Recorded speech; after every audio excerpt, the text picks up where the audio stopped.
안녕하세요. 이삼튜브입니다. 군수 산업에 관한 해외 언론의 기사를 보다 보면 최근에 터키와 관련된 기사가 많이 나오고 있습니다. 기존의 군수 산업에서 앞서가는 서방 국가들과 러시아와 중국을 제외하고 가장 많이 나오는 기사가 아마도 터키 관련 뉴스로 보입니다. 최근엔 우리나라와 관련된 기사도 자주 나오고 있으며 이러한 기사 빈도를 봐도 최근에 떠오르고 있는 군사 강국은 한국과 터키로 보입니다. 오늘은 오랜만에 터키와 관련된 이야기를 풀어보고자 합니다. 그동안 터키의 육상 전력과 미사일 전력에 관한 영상을 많이 만들었지만 오늘은 터키의 해상 전력에 관한 이야기를 해보고자 합니다. 지난 7월 2일 미국의 국방 전문 매체인 디펜스 뉴스는 터키 해군은 함정 현대화의 일환으로 15척의 자국산 함정 건조 프로그램 밀겜을 추진 중인데 러시아산 S-400 파동으로 미국산 수직 발사 장치인 M41VLS를 입수하지 못해 터키가 자국산 VLS 개발 계획을 앞당기게 됐다는 보도입니다. 터키 해군의 함정 현대화는 주요 함정의 설계와 건조뿐 아니라 탑 제품의 자국산화도 포함되어 있습니다.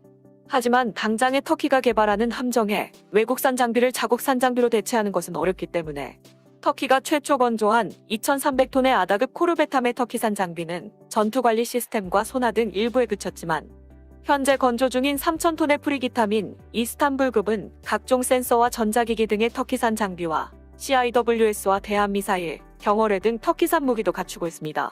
다만 수직 발사 장치에 대해서는 계속 미국산 M41을 도입하여 차후에 건조 예정인 TF-2000급 구축함부터는 터키산 수직 발사 장치로 전환할 예정이었으나 S-400 파동으로 미국으로부터 M41의 수출 승인을 얻지 못하자 터키는 국산 VLS 개발 계획을 앞당겨 이스탄불급 프리기탐에 도입하기로 결정한 것으로 알려졌습니다. 이 터키산 수직 발사 장치인 MDAS는 미국의 MK41과 비슷한 구조이지만 전장이 확장되어 MK41에서 가장 전장이 긴 스트라이크 렌스보다 30cm 긴 8m로 되어 있습니다. 터키산 수직 발사 장치인 MDAS에는 터키산 지대공 미사일인 히사르 시리즈와 대한 미사일 ATMACA를 통합해 운용할 예정이며 엔진은 독일제 디젤 엔진과 미국제 가스터빈 엔진을 장착하여 운용할 예정입니다. 매우 흥미로운 것은 MDAS의 확장판이 개발되고 있다는 점이며 이 수직 발사 장치에는 터키가 개발하고 있는 신형 순항미사일 지진과 사거리 100km 이상으로 확장된 지대공 미사일 히사르유가 통합된다고 하는데 어쩌면 한국이 개발하고 있는 KVLS-2에 필적하는 크기로 개발될 수도 있습니다. 참고로 터키가 자국산화에 성공한 함정용 장비와 무기는 수입에 의존하던 것을 대체하는 것이므로 미국이 개발한 이지스 시스템과 SM-6 같은 특출난 성능을 갖춘 무기 체계를 자국산화한 것은 아닙니다. 그러나 수십 년 만에 수입에 의존했던 각종 함정 장비를 국산화해온 터키 방위산업의 노력은 인정을 해줘야 할 것입니다. 여기에 터키산 위상 배열 레이더와 순항 미사일, 지향성 에너지 무기가 통합될 예정인 TF-2000급 구축함을 2030년대까지 7척을 건조할 예정이며 이 함정이 등장하게 되면 동지 중해에서 터키와 맞서고 있는 그리스 해군은 일시적인 어려움을 겪을 것입니다. 이러한 터키 해군의 함정 전력 강화와 함께 주목되고 있는 것은 터키의 잠수함 전력의 강화입니다. 터키는 지난 3월에 라이스급 잠수함을 진수했으며 내년에 실전 배치할 예정으로 터키 해군은 2027년까지 라이스급 잠수함 6척을 골택 조선사로부터 인도받을 예정입니다. 독일이 설계한 214급 잠수함의 변형 버전인 라이스급 잠수함을 터키 해군이 갖게 된 것을 두고 군사 전문가들은 동지 중해에서 영유권과 가스전 탐사 문제 등으로 갈등을 빚고 있는 나토 회원국인 터키와 그리스 간의 힘의 균형이 무너진 것이 아니냐는 평가를 내놓고 있습니다. 두 번째 라이스급 잠수함인 히지르함도 올해 중으로 진수할 것으로 전망됩니다.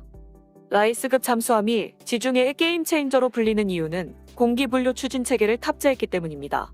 수소 연료 전지에 산소와 수소를 투입하여 잠수함 내에서 전기와 물을 생산해 동력을 얻는 AIP 방식을 채용한 잠수함들의 최대 잠안 기간은 3주에 이릅니다. 길어야 2-3일에 불과한 전통적인 디젤 잠수함으로선 상대하기 힘든 수준입니다. AIP 탑재 잠수함은 소음 문제에서도 탁월하여 이 부분만 떼놓고 본다면 핵추진 잠수함보다도 낫다는 평가도 있습니다. 킬대학 안보정책연구소의 요하네스 피터스 연구원은 터키와 그리스 간 충돌이 벌어지고 있는 해역이 수심이 얕고 섬이 많다는 점에서 라이스급 잠수함은 안성맞춤이라고 평가했습니다. 엠마누엘 카라자니스 킹스 칼리지 런던 연구원은 터키의 라이스급 잠수함은 그리스의 대잠수함 전투 능력을 무력화시킬 수 있는 중거리 대함 미사일로 무장할 수 있다며 터키와 그리스 간의 해군력 균형을 완전히 재편할 것이라고 목소리를 높였습니다. 서방 국가들은 터키가 지난 2019년 시리아를 상대로 군사작전을 개시한 데 이어 지난해에는 가스전 탐사를 둘러싸고 그리스와 일촉즉발의 군사적 대치를 벌인 뒤 터키에 대한 무기 수출을 막아왔습니다.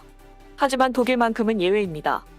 앙겔라 메르켈 총리가 이끄는 독일 여당인 기민기사연합은 야당인 3인당과 녹색당 등이 제기한 터키에 대한 무기 수출 금지 제안을 거부했습니다. 이 같은 결정의 배경에는 금전적 요인도 크게 작용했습니다. 독일은 완성한 잠수함을 판매하거나 잠수함 기술을 이전하면서 약 35억 달러 규모의 이익을 거두고 있습니다.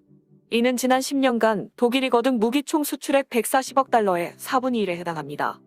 독일은 1960년대 이후 전 세계 17개국 해군에 120여 대의 잠수함을 판매하며 글로벌 잠수함 시장을 장악하고 있습니다. 일각에선 터키에 대한 독일의 잠수함 기술 판매가 중단되지 않았던 데는 국내 정치적 요소도 크게 작용했다고 보고 있습니다. 300만 명에 이르는 터키계 이민자들의 눈치를 보지 않을 수 없다는 것입니다. 시내 마다르 베를린 응용 터키 연구센터 연구원은 독일에게 있어 터키와의 관계는 외교 정책일 뿐만 아니라 당장의 국내 선거 결과에 영향을 미칠 수 있는 정치적 문제이기도 하다고 분석했습니다.